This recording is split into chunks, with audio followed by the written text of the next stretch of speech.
আসসালামু আলাইকুম guys, welcome to my channel. আজ আমি আপনাদের সাথে শেয়ার করব গরুর মাংস কিভাবে রান্না করতে হয়। যারা আমার চ্যানেলটা সাবস্ক্রাইব করেছেন তাদেরকে অশেষ ধন্যবাদ। যারা আমার চ্যানেলটা এখনও সাবস্ক্রাইব করেনি তারা দেখতে থাকুন। দেখতে দেখতে ভালোবাসা সৃষ্টি হয়ে যাবে, তারপর দেখবেন একসময় মনের অজান্তে আমার চ্যানেলটা সাবস্ক্রাইব করে ফেলেছেন। তো এখানে আমার গরুর মাংস রান্না করার জন্য কী কী উপকরণ লাগছে তা আমি আপনাদের সাথে শেয়ার করলাম। এখানে আমি গরুর মাংস নিয়েছি 1 কেজি। দেখুন, পেঁয়াজ কুচি, পেঁয়াজকে আমি ব্লেন্ডার করে নিয়েছি। টমেটো আমি ব্লেন্ডার করে নিয়েছি।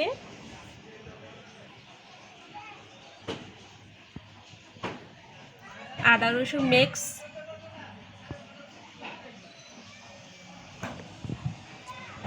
মরিচের গুঁড়ো 2 চামচ আর হলদের গুঁড়ো 1.5 চামচ। যে ঝাল পছন্দ করেন তাহলে একটু বেশি পরিমাণ নিয়ে নেবেন। লবণ স্বাদ মতো,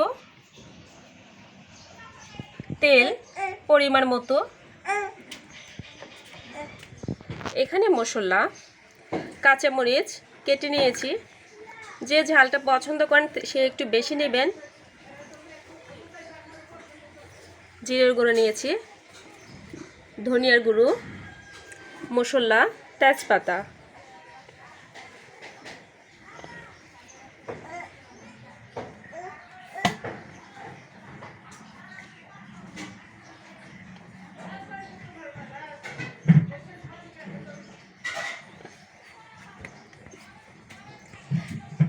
যারা রান্না করতে পারেন না তারা যদি আমার ভিডিওটা দেখেন অবশ্যই পারবেন।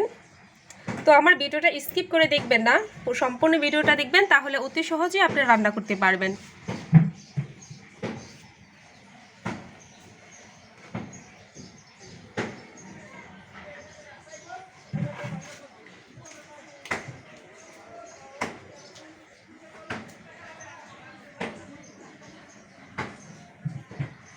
তো চলুন আমি এখন রান্না বসিয়ে দিই। তেলের মধ্যে আমি পেঁয়াজটা দিয়ে দিয়েছি। পেঁয়াজটা কম দিয়েছি কারণ আমি এখানে ব্লেন্ডার করে রেখেছি পেঁয়াজটা, তার জন্য এখানে কম দিয়েছি। মামনি, তোমার আম্মু ওইখানে ওখানে যাও। আপু, বাবু ডাকছে।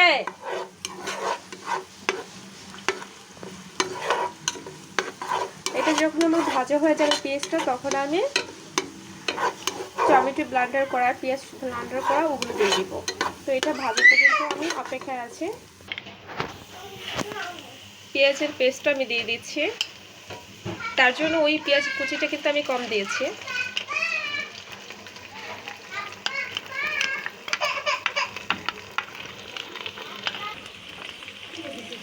টমেটো, লবণ স্বাদ মতো,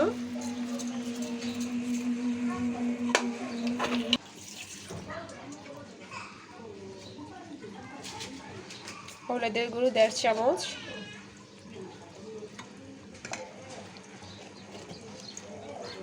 মরিচের গুঁড়ো 2 চামচ। যদি কেউ ঝাল খেতে পছন্দ করেন তাহলে একটু বাড়িয়ে দেবেন, আর যদি কেউ ঝাল কম খেতে পছন্দ করেন তাহলে কমিয়ে দেবেন।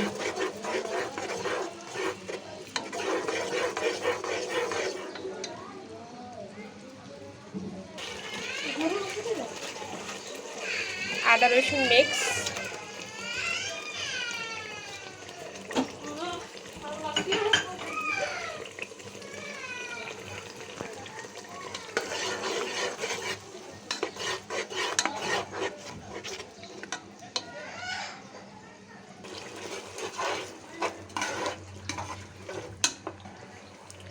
এখন আমি মশলা দেব। কাঁচামরিচ দিচ্ছি, তেজপাতা, এলাচি, দারচিনি এগুলো দেয়া হচ্ছে, আর ধনিয়ার গুঁড়া, জিরার গুঁড়া।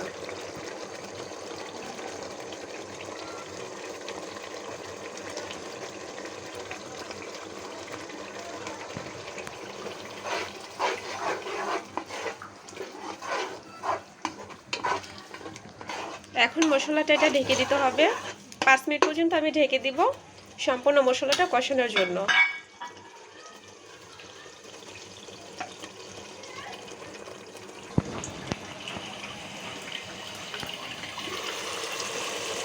দেখুন আমার মশলাটা কষানো হয়ে গেছে।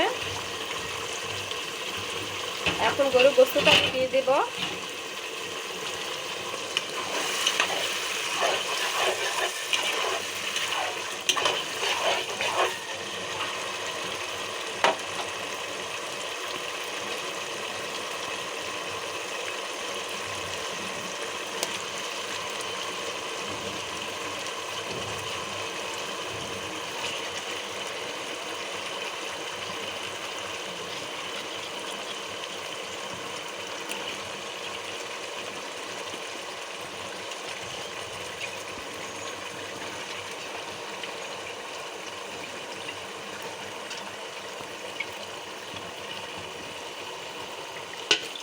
ভালোভাবে নাড়াচাড়া করতে হবে যাতে সম্পূর্ণ গোশতটার মধ্যে মশলাটা মিক্স হতে পারে।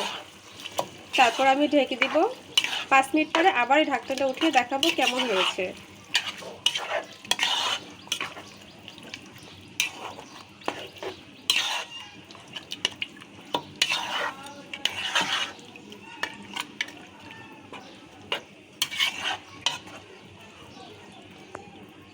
এখন ঢেকে দিব। 5 মিনিট পরে আবার আসছি।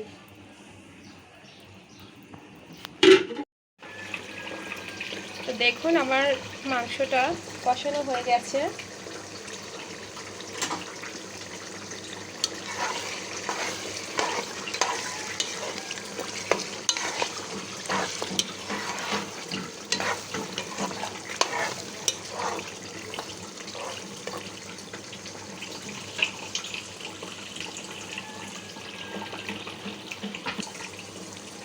এই পর্যায়ে আমি পানি দিয়ে দেব।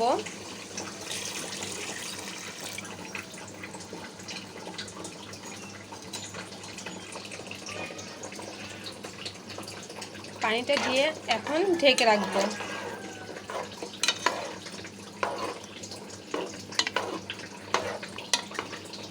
আগে আমার 70% সিদ্ধ হয়ে গেছে, এখন 30% বাকি আছে। এই পানির মধ্যে 30% হয়ে যাবে।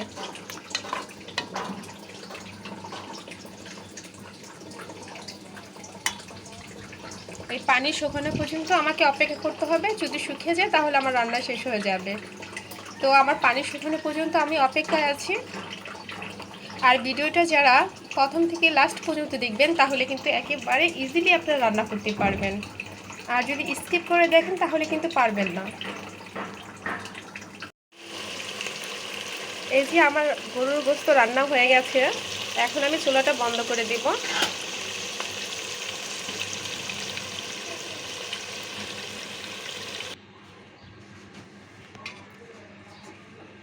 আমি ধনেপাতা দিতেছি। যারা এটা যদি না দেন তাহলে আপনারা জিরার গুঁড়ো দিতে পারেন, কারণ আমি জিরার গুঁড়ো আগে দিয়ে দিয়েছি। এখন তার জন্য আমি ধনেপাতা ইউজ করতেছি। এটা যার যার রুচি মতো, আমার এটা ভালো লাগে তার জন্য এটা আমি দিলাম।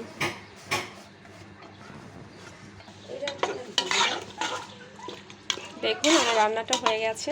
আপনারা ট্রাই করুন, অবশ্যই ভালো হবে। আপনারা রান্না করে দেখুন।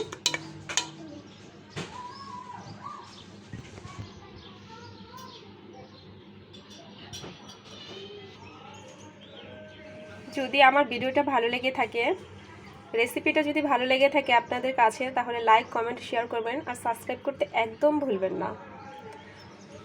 আবার আসবো নতুন কোনো রেসিপি নিয়ে আপনাদের সামনে হাজির হব। তো আজকের মধ্যে এখানে বিদায়। আল্লাহ হাফেজ।